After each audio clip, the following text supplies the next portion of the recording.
I could only go back in time, I'd make my way to Euclid Beach Park, lying by the Lake Erie shore. A breezy wind through a sycamore. I can see the flying turds now, the thrill it takes you high, and over the falls, remembering them all, just like yesterday.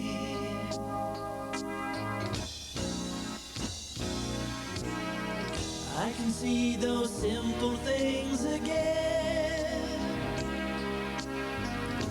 the popcorn balls and candy kisses. I can still hear laughing sound, and as a boy I wondered how. Let's ride the racing coasters, the Great American Racing Derby, and then out to the pier. If only they were here and not just lost in time.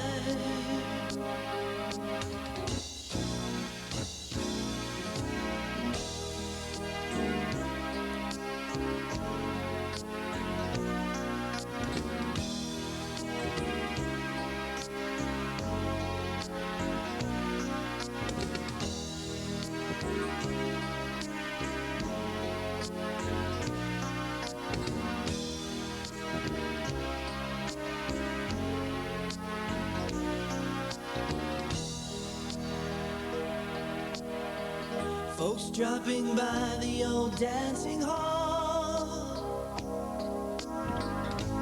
little ones head for the colonnade. Here comes the Sleepy Hollow train. I wanna be there just once again. So many days of summer, lost in fun there at the park, and all your troubles leave you, and some of your best times somehow slipped away.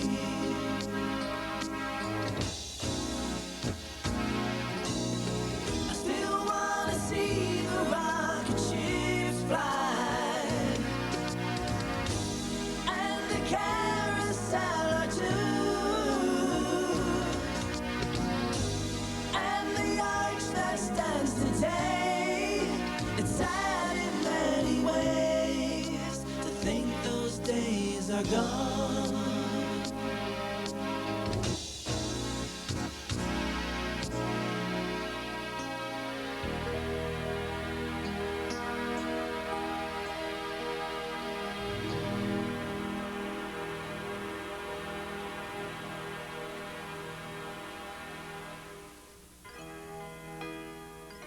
Euclid Beach Park.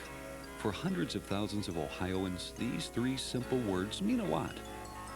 Rarely do you witness such a flood tide of emotion resulting from the mere mention of a place. Perhaps that is so because Euclid Beach Park was more than just a place. It was a time when life seemed slower, less frenzied, a time when families had a place to call their home away from home, and a time when traditions were strong and less complex. For most, remembering Euclid Beach Park is a simple matter of closing one's eyes. With little effort, you remember the sycamore trees, the green benches so neatly arranged along the promenade, the squeals of children as they glided along the Sleepy Hollow. You remember the smells of popcorn mostly, but also the unmistakable scent of warm machine oil liberally applied to lubricate the thriller and the racing coaster. More than anything else, the memory of Euclid Beach Park is of pure fun. It was fun for the very young and the very old. It was fun for the first-time visitor and for those who made it an annual pilgrimage. It was fun for couples who danced and for couples who watched. It was fun for a day, for a week, for a lifetime.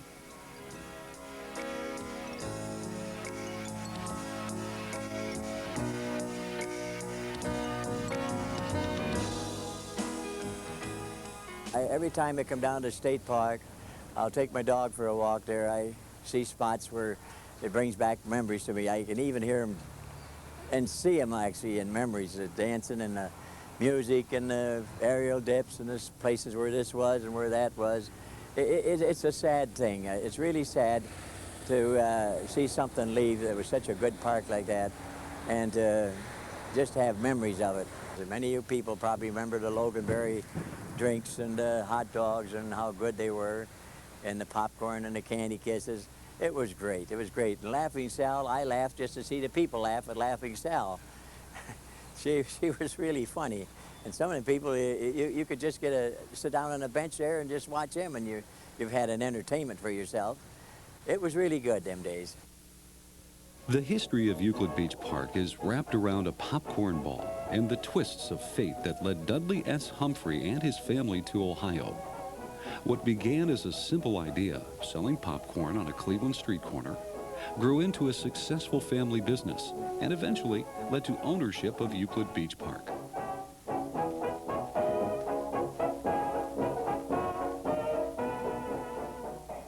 Under the Humphreys' watchful eye, Euclid Beach Park was transformed from just another amusement park into a clean, vibrant, wholesome family park that became more American than hot dogs or mom's apple pie.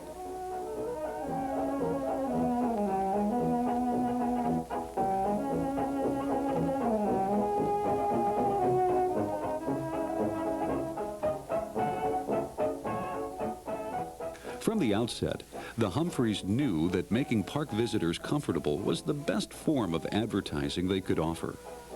This was more evident at the park campgrounds than anywhere else.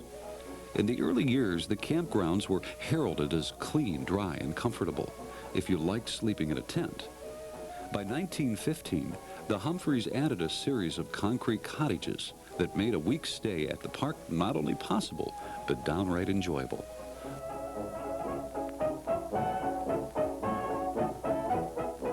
From the beginning, the surf and sand of Lake Erie was realized as a natural draw to Euclid Beach Park. The beach played an integral role in the park's social development. Perhaps no better place existed to sit and watch people or have a long, relaxing conversation. When the beach became too crowded, the folks just ventured out onto the pier.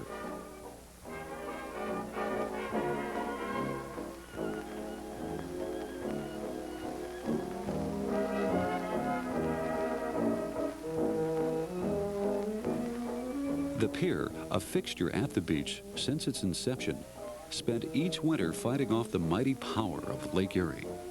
And while the lake tried to turn it into rubble, the pier hung on and was back in service each spring.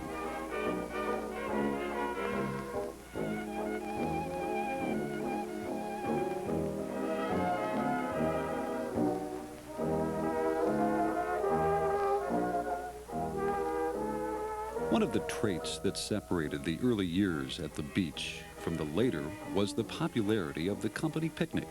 Throngs of employees representing some of Ohio's largest companies would flock to the beach to be part of the fun and the camaraderie.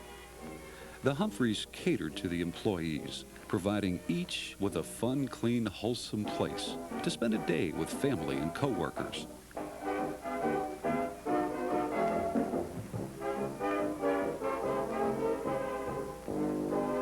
It was at a company picnic that the idea for a kids' candy scramble was born.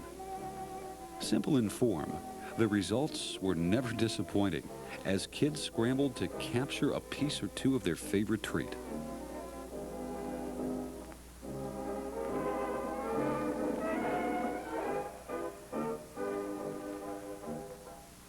The picnic area was designed with families in mind.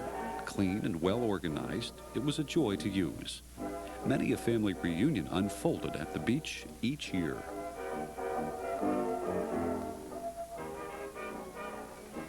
The Humphreys realized early on that an amusement park without roller coasters was no amusement at all. Dating back to 1896, when the Switchback Railway made its debut, Euclid Beach Park was home to more than its fair share of coasters over the next 60 years. By 1904, the Switchback was dismantled and another coaster was constructed in its place, the Figure 8. The Figure 8 was just that, a Figure 8, and like its forerunner, it was a gravity ride coaster. In 1907, the Scenic Railways coaster was added. It was the first to use cables to draw coaster cars up the first hills and included brakemen who rode the coaster to control its speed. Later, the aero dips would occupy the space formerly reserved for the Figure 8 and thrive until 1965.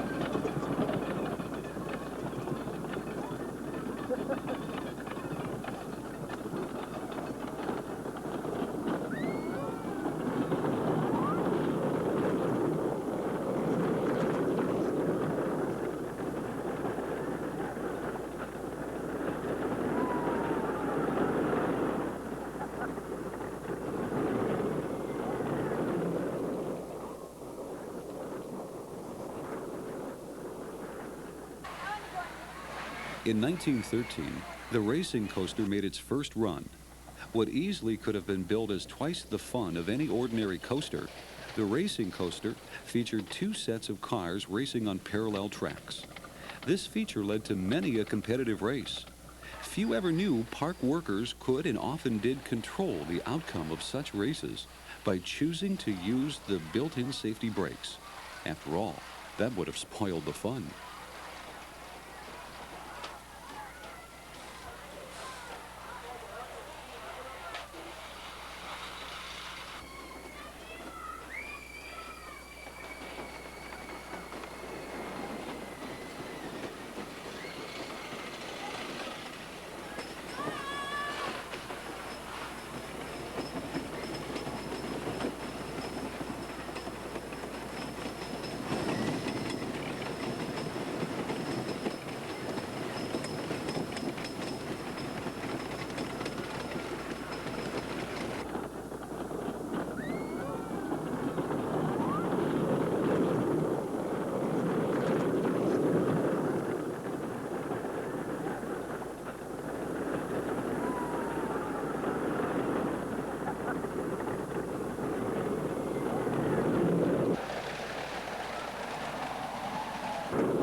The coaster history of Euclid Beach Park would never be the same following the winter of 1923. During the off-season, plans were drawn up and construction was underway on the Thriller. Designed for speed, the Thriller's highest point measured an unheard of 71 feet 5 inches. The Thriller, advertised as safe but strenuous, certainly lived up to its billing. It packed a punch. For those who rode it, mere words cannot describe what happened to their stomachs somewhere between the top of the first dip and the bottom of the second. Invariably, though, your stomach did catch up with you.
By the late 1920s, the Humphreys had to be wondering what they would do next. How could they top the Thriller? Never fear, for a new and even more popular ride was conceived, constructed, and unveiled just in time for the 1930 season. It was called the Flying Turns, and its popularity challenged the supremacy of the Thriller as the park's most talked about amusement attraction. Unlike the coasters of that era, the Flying Turns had no track, just a bobsled-like chute that allowed the cars to blast down a rounded half-barrel shaped course in a seemingly uncontrolled and freewheeling frolic. With 2 persons per car, it quickly grew into a favorite ride for young couples.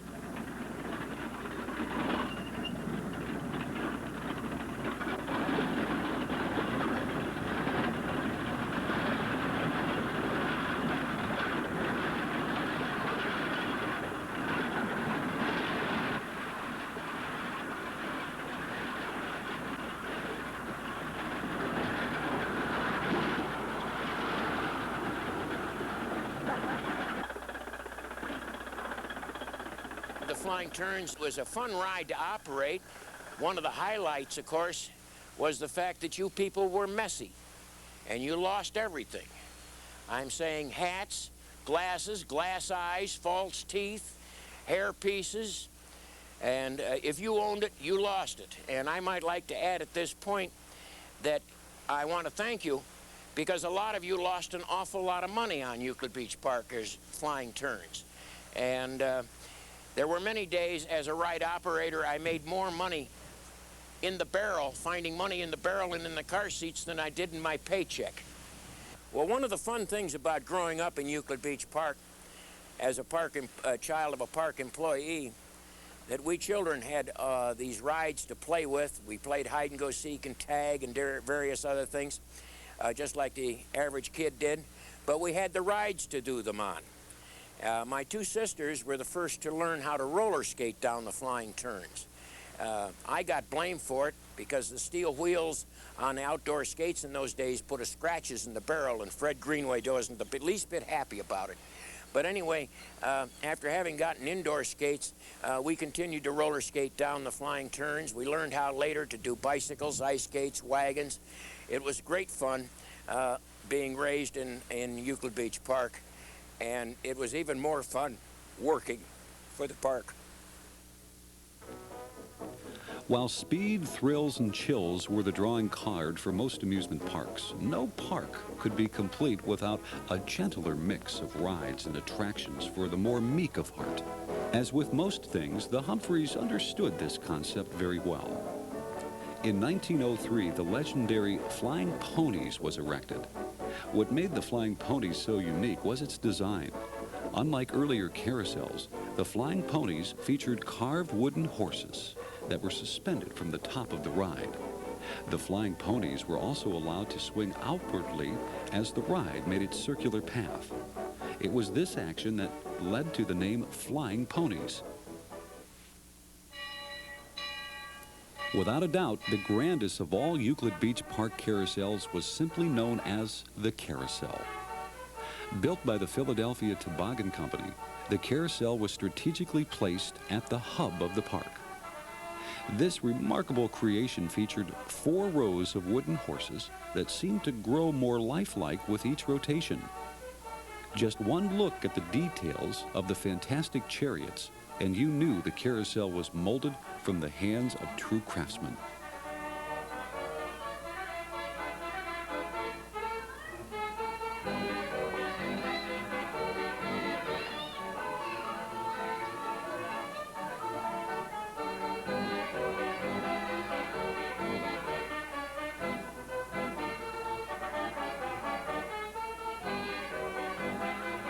Just east of the carousel was the granddaddy of carousels, the Great American Racing Derby. Built by a California company, the Great American Racing Derby featured rows of 4 horses that moved not only up and down, but backward and forward as well. Each horse competed against the other as each raced for the finish line. The winning horse and rider both owned bragging rights for that day.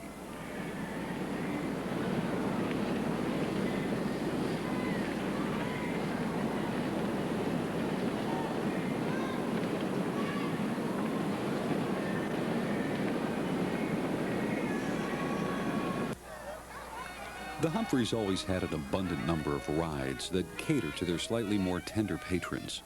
There was the Colonnade, which housed the Kittyland, a magical place where little people ruled the roost. Kittyland was really a park within the park, since most of the rides imitated the park's larger rides. Just like in the grown-up park, there was kiddie rocket ships, miniature forms of the shiny, authentic version.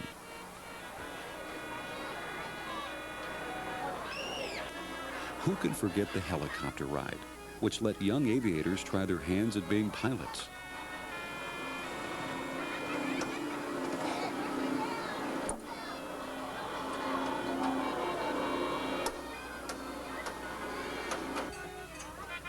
Young sailors were enthralled by the boat ride as their vessels took them around and around.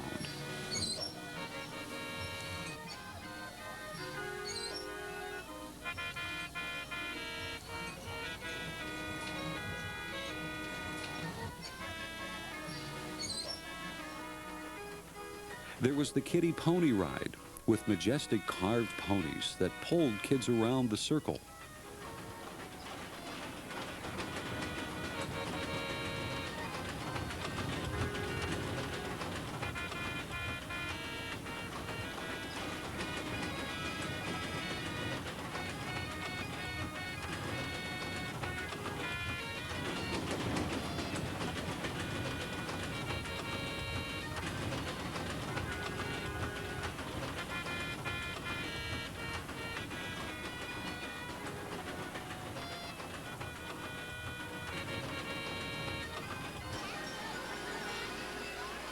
There were kiddie autos with steering wheels that moved.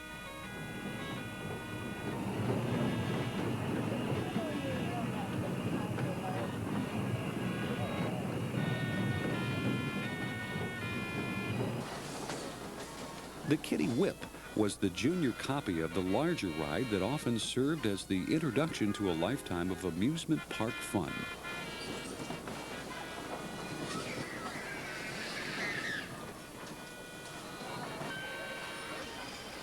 The miniature bug was a small version of the adult ride.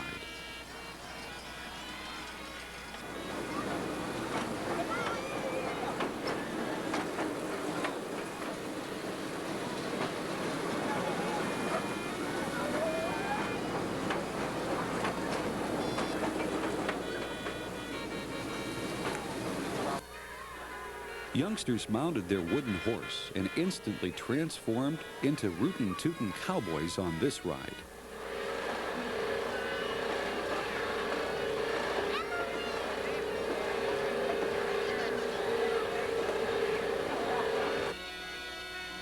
The kiddie carousel holds a special place in every young boy's heart.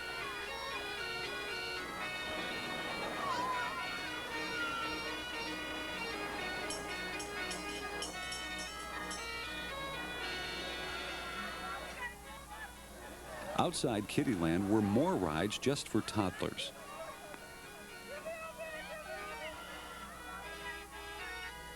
No future fireman could possibly resist a turn on the kiddie hook and ladder.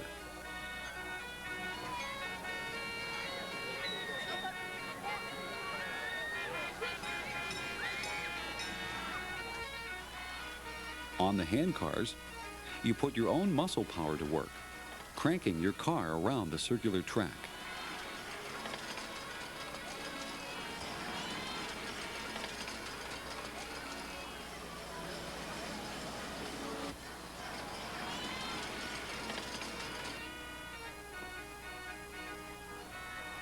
There was the pony ride, where real ponies pulled carts full of delighted children.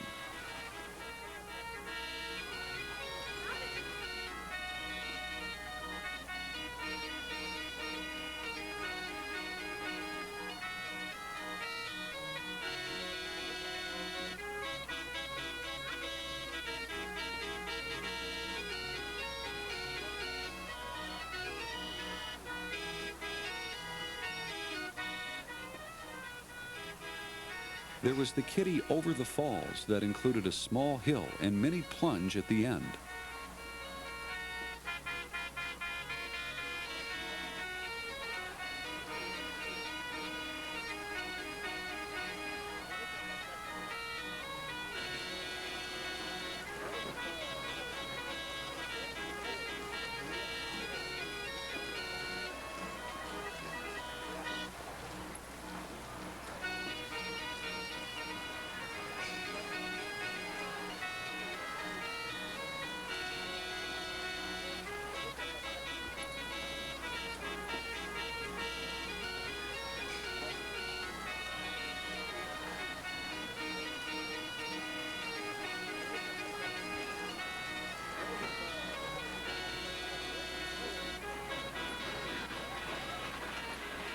Future travelers always took a turn on the mini turnpike.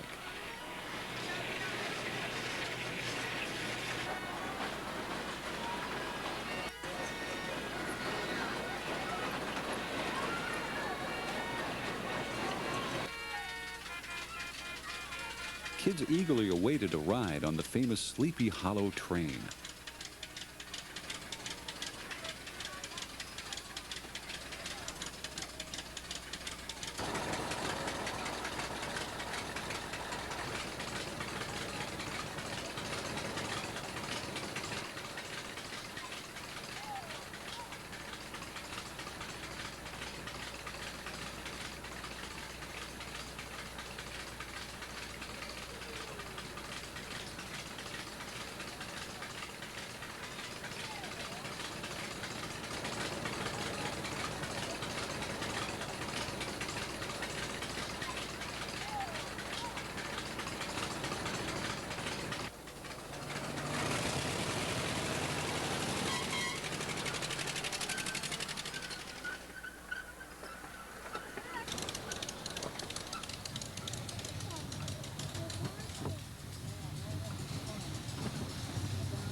As park visitors grew up, so did the rides.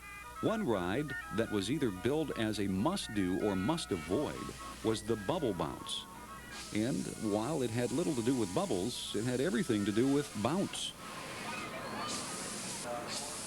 Later, the bubble bounce was replaced by the rotor, where watching was almost as much fun as riding.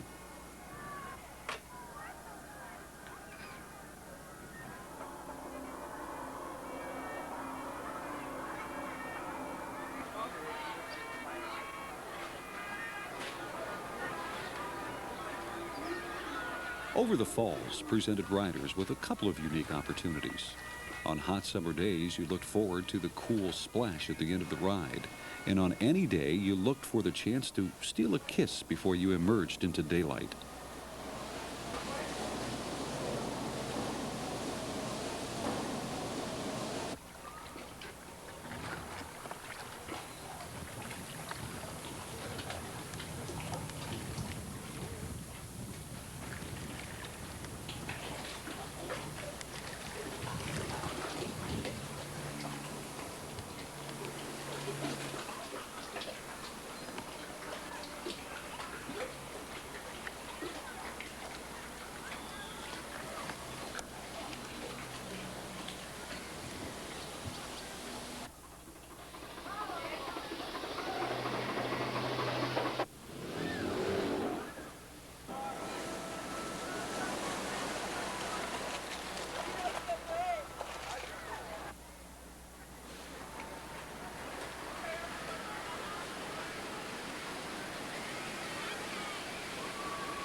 While not technically a ride, the surprise house was aptly named.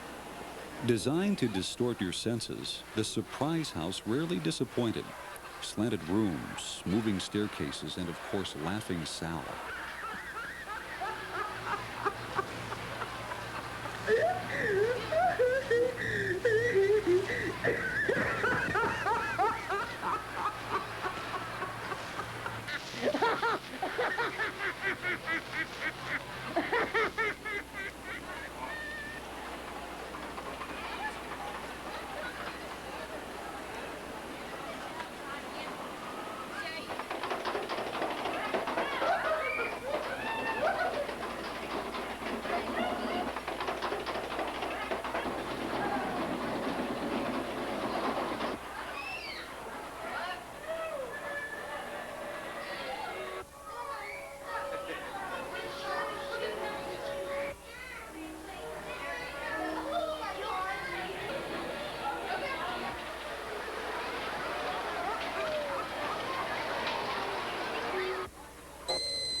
Since they turned left when the driver turned right and went forward when he wanted to go backward, the Dodgem cars were always good for a laugh.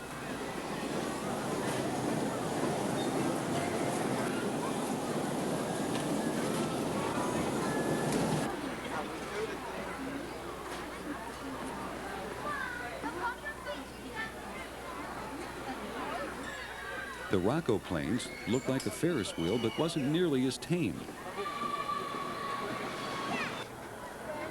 The laugh in the dark was so very memorable. It took you all day to forget what you saw. Ghoulish figures greeted your arrival and pestered you throughout.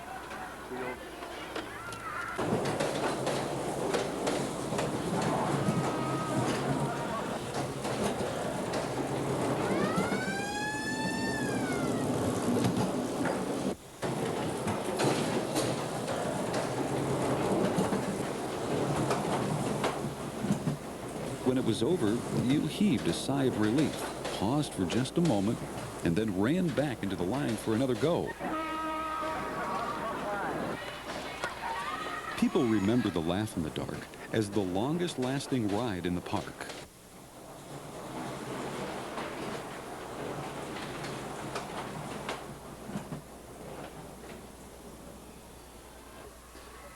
If you wanted driving excitement, you could try the antique cars, which toured lazily through turn-of-the-century scenes.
The turnpike cars were introduced at a time when America was traveling across country on new superhighways and sports car type autos over a winding course.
The rocket ships, constructed of stainless steel, were like nothing else. Introduced during the Flash Gordon Buck Rogers era, the circular ride was an instant favorite.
The flying scooters were introduced in 1938, and its greatest feature was the feeling of controlled flight as riders played a hand in how high they went.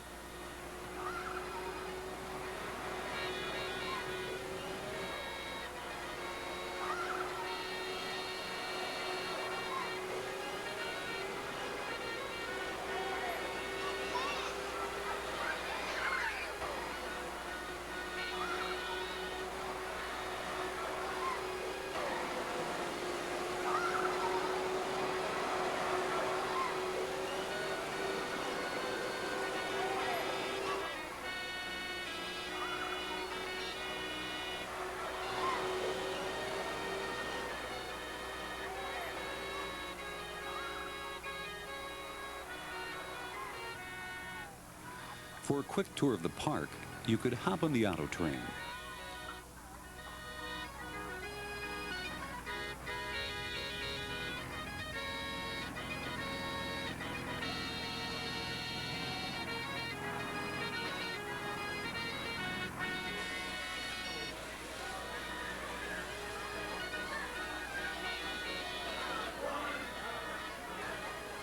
The Bug was aptly named because of its unique rolls, twists, and turns. It was just like riding on top of a busy insect.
The Tilt-A-Whirl was introduced in the 60s and represented a new generation of rides to gain popularity along with the Ferris wheel.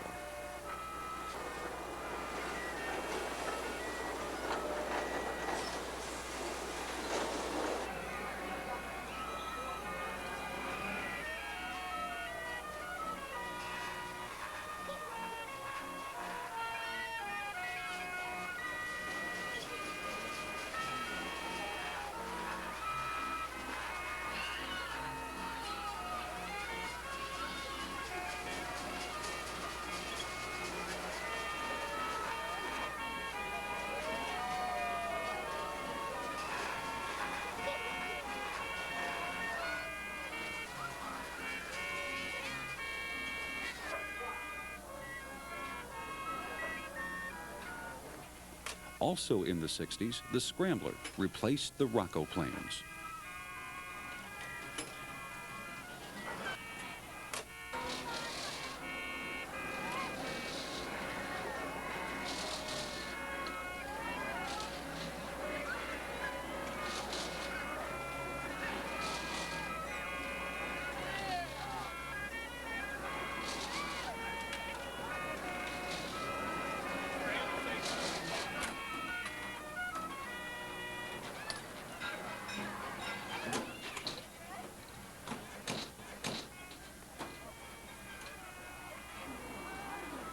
When your stomach could take no more, you could choose to slow down the pace with a relaxing game of shuffleboard or miniature golf.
Since going to the beach was usually an all-day affair, you always had a chance to try one or more of your favorite treats. Frozen whip, popcorn balls, and the Humphreys homemade taffy were favorites.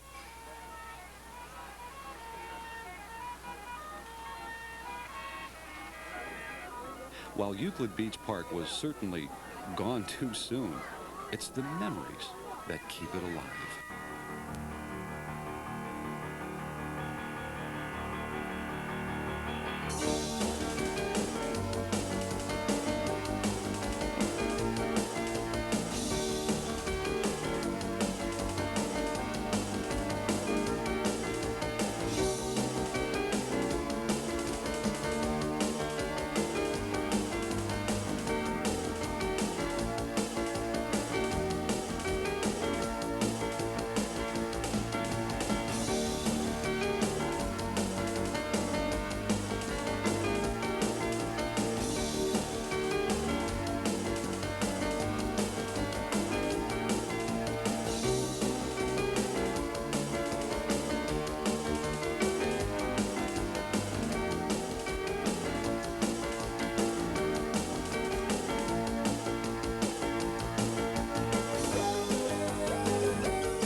Euclid Beach Park's Dance Pavilion represents more of what was right about the park than any other attraction. A huge complex, the dance floor covered 18,000 square feet. The floor was an excellent floor to dance on. The maintenance of that floor was incredibly taken care of by the ownership, and I must might add, my brother had a lot to do with that too. He was also in charge of that dance floor and had a lot to do with seeing to it that the proper chemicals were put on the floor. We had a combination of a dust and wax that was maintained, and it was maintained every night. until the closing. As you know, it was a park plan. Park plan means that you pay for each dance and the floor is cleared. Now, there were ticket takers. We called them choppers. And there were 8. And on the weekends, all 8 were going full blast. The other nights, maybe 2, 4, 6, depending upon the crowd. The night went something like this. You had to get there an hour before the music began, and you had to open the entire perimeter of the dance floor, downstairs and upstairs, were 4-foot windows, the entire perimeter of the sides, okay? And that meant lifting the window up and hooking it up to the ceiling, and that opened the ballroom, because the lake air, and you could hear the music all over the park because it was wide open. And then throwing the chicken feed, the cornmeal and the wax on the floor, and then trying it out and sliding on it to be sure it was, the appropriate smoothness and slickness for dancing. And then the people, as they came through the choppers, would go out and dance, pay their tickets, and then as the music was nearing the end, and then 2 men would come from the extremes of the sides of the front of the dance hall, and they were pulling retractable ropes. They would lock their arms and then walk down the middle, which formed this big V for all the people to exit. And as they broke those arms, the band started the next tune. And then they'd have to come right back in, pay their 2 tickets, and go out again. Many a romance was launched on the pavilion dance floor as the warm summer breeze brushed the sycamores and a full moon glistened off the shimmering lake. It was just a wonderful meeting place. And as I mentioned before, probably 1/3 of all the people married in Cuyahoga County met their spouse there. From the first note played by John Kirk and his orchestra in 1895, 9 different band leaders controlled the baton at the dance pavilion.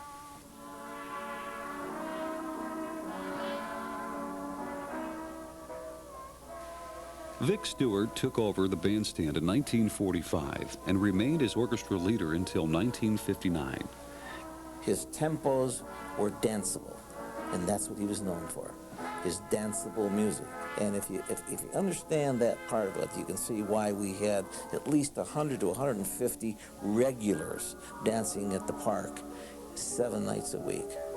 I think the greatest tribute that can be paid my dad as far as the music business was concerned is that he persevered, but he persevered for the people. He loved people. He wanted to make them happy. And when you came to a Vic Stewart orchestra night, you were going to enjoy good, danceable music.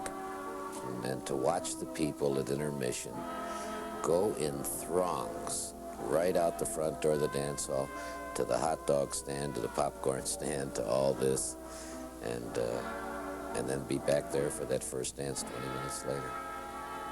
It's a wonderful place. Can't say enough good about it. While most believe the dance pavilion was without rival, a strong argument can be made for the popularity of the roller rink. Constructed originally in 1904 and then expanded in 1909, the roller rink saw its fair share of yearly patrons as well. But it was the addition of the world-famous Gavioli organ in 1910 that preserved its rightful spot in amusement park history.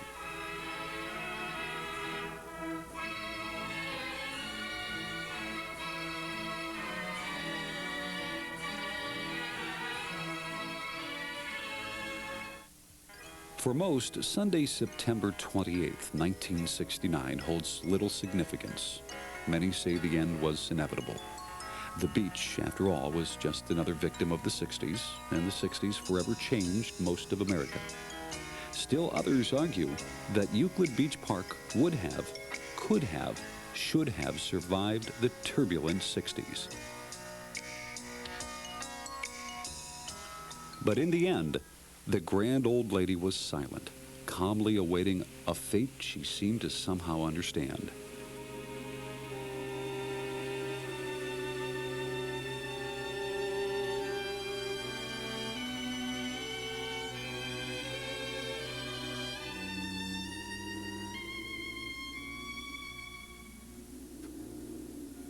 Ironically, what took 60-plus years to assemble came tumbling down.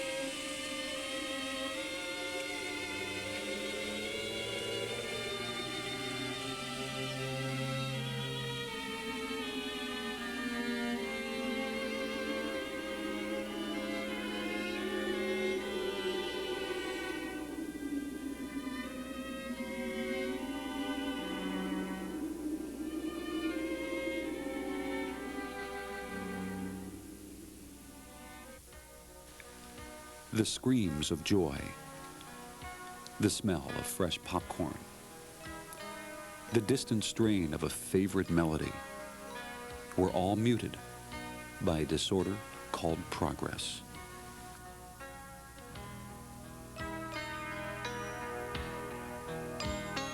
There's a place that I know that's not from long ago. Now it's gone. All the sounds that I hear bring such joy to my ears. Now it's gone. Lost in a time that moved on. But somehow those feelings I long, the child inside us all will go on. It's a carousel dream that's been lost in between all our lives. When you just realize that it's gone from your eyes, now it's gone. Lost in a time that moved on. But somehow those feelings I long, the child inside us all will go on.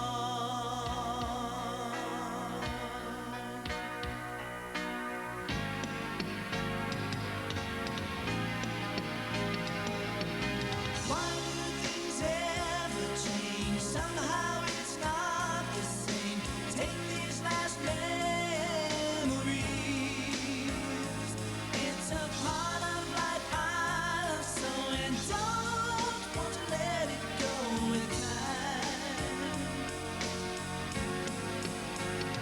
And it's so easy to lose one day, leave it behind your way, find it all over again.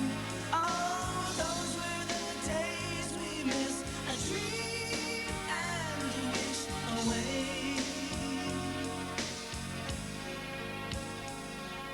There's nothing I know that could ever let go of this place. Holding on tight to a feeling I might find this place. Lost in a time that moved on. But somehow those feelings I long, the child inside us all will go on.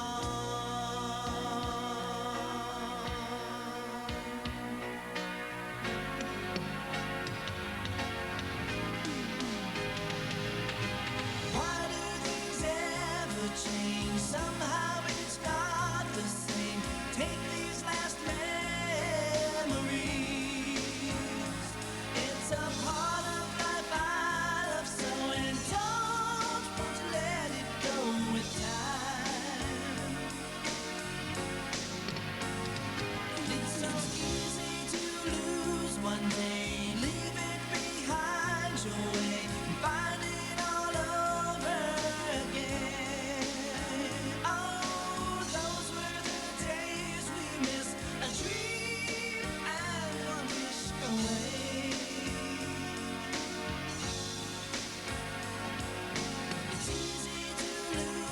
one day, leave it behind your way, find it all over again.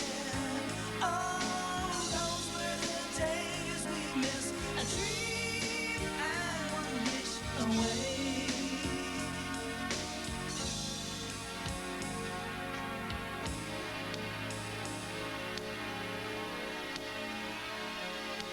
Those were the days we miss, a dream